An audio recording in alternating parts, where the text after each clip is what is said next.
Hi guys, welcome to the Python programming tutorial session. Today we are going to discuss about the Python statements and commands. Okay, today we are going to discuss about the Python statements and commands. At first Python statements. Okay, what is the statement? Instruction that a Python interpreter can execute are called statements. Okay, for example, a equals to 1 is an assignment statement. Okay, you can run this code here. I written here a equals to 1, equals to is the assignment operator, so it's called a assignment statement. Okay, it's give us the output 1 because we assign the number value 1 into the variable a, so it gives us the value 1. Another statements, there are if statements. Okay, let's check uh example on if statements. It's the if statements. It's so that if 2 equals 1, it's print true, else it prints false. Okay, we all know 2 doesn't equals to 1, so it's print false. It's an if statements. There are another statements are there, for statements, while statement, etc. So that's all thing about the statements. Now, what are the multi-line statement? In Python, the end of a statement is marked by a new line character, but we can make a statement extended over multiple lines with the line continuing character \slash. Okay, using the \slash we will continue a line into multi-line. Okay, you can see this code is give us the 45. Okay, this code give us the output 45. We if you continue it's like that, it's give us the same output as 45. Okay, you can see it's give us the same output. So if I read 10 as the slash, it's give us the same output, so the both are same. Okay, these are the explicit line continuing in case of Python. Okay, here are some implicit line continuing the parentheses, using the parentheses, brackets and braces. You can see here I use just a parenthesis just in front and the end of the equation, so it's give us the same output as the previous one give us. Okay, so it's the totally things about the multi-line statements. Using the parentheses, brackets and braces, we will continue a line implicitly, and using the new line operator you continue the line explicitly. Okay, next about the Python indentation. Okay, what is mean by indentation? Okay, let's first do it. You can see and the most of the programming languages like C++, C, Java, they use the braces to define a block of code, but Python use the indentation. The block of code, that means the body of a function, the body of a loop, starts with the indentation and end with the first in unindent line. Okay, you can see in case of that code. Okay, for I in range 1 to 11.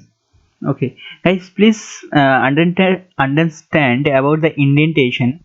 Okay, let's when we do the loop section, then we briefly discuss about the for statement, what is if statement. Okay, first in this code we just discuss about the indentation.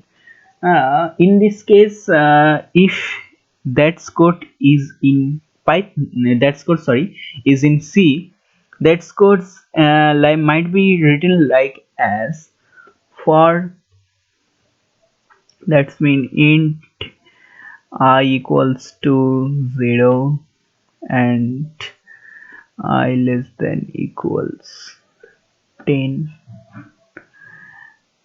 Okay, you less than 10, and next I plus plus, and here we give the curly braces like that, and here is the printf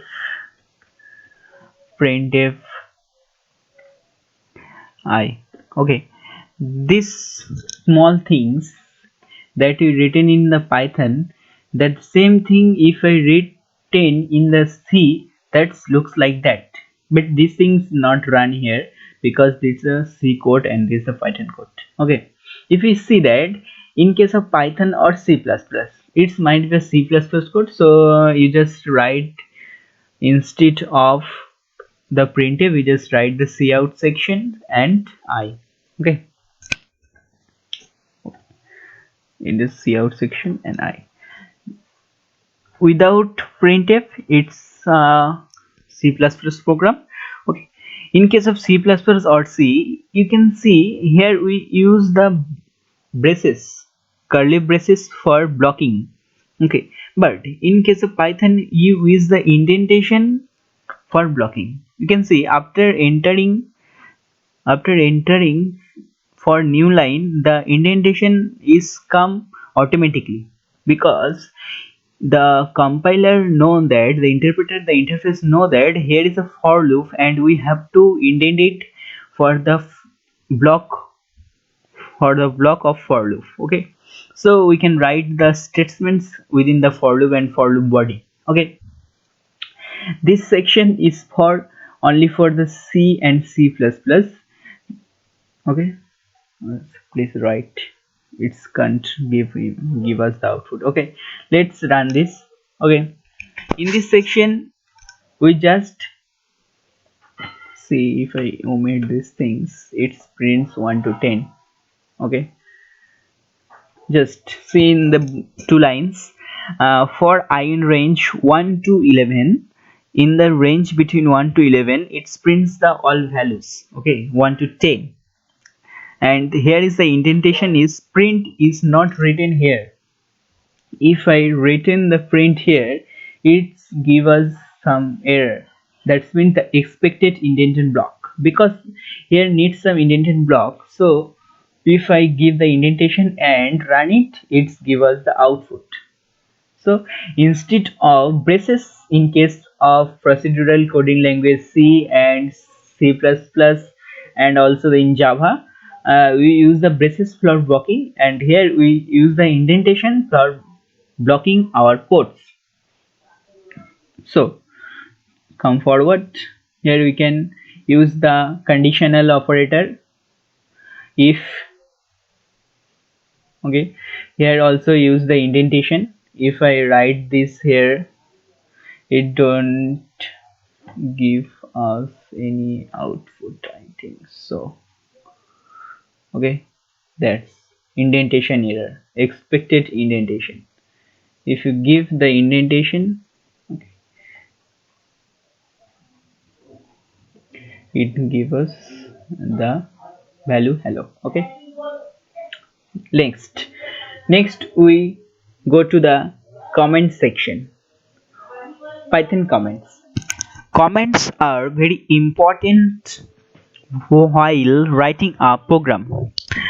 They describe what is going to is a program and what the program means. Okay, so that a person looking for a source code doesn't have to hard time figuring it out.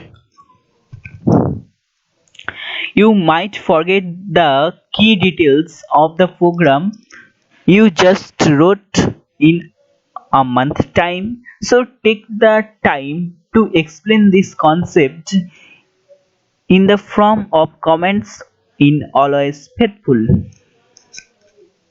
Like that, here I comment out this section. That means uh, the line containing a meaning that it's print a value hello, that's a string. Okay, it prints a value hello, that's a string. Okay, if you see it many years After you just read the comment section. Oh yes, this print, oh this print, print out the hello, so it's used for the printing.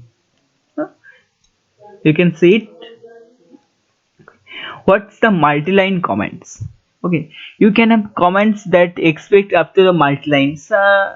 Of course you need some lines that's distributed in multi-lines. So in this case you just write it as it is, or you can choose it as it is. That means single, three times single quotation or three times double quotation. You can choose it by your own. It's either single quotation three times or double quotation three times. Okay, let's.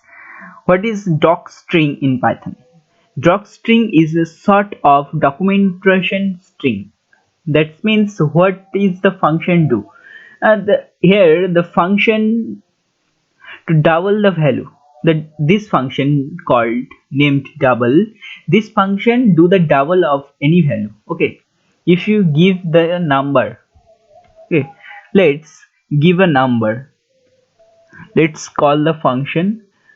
You learn all the things in function section. What is the function? What is the function calling? So from now, for now, you just see the code for the doc string. Okay, you give the value 10 because we are passing the value within the function is 5 and the double of 5 is 10. So the docstring is used for define any function. What's the function do? Okay, I write it here. The function do the double. Okay, you can write is the function do the double in any value. Okay, you can print it like that. Also, the what are the docstring in the function, particular function? The docstring in this particular function is the function to double the value. This function used for the double any value. So guys, that's for all today.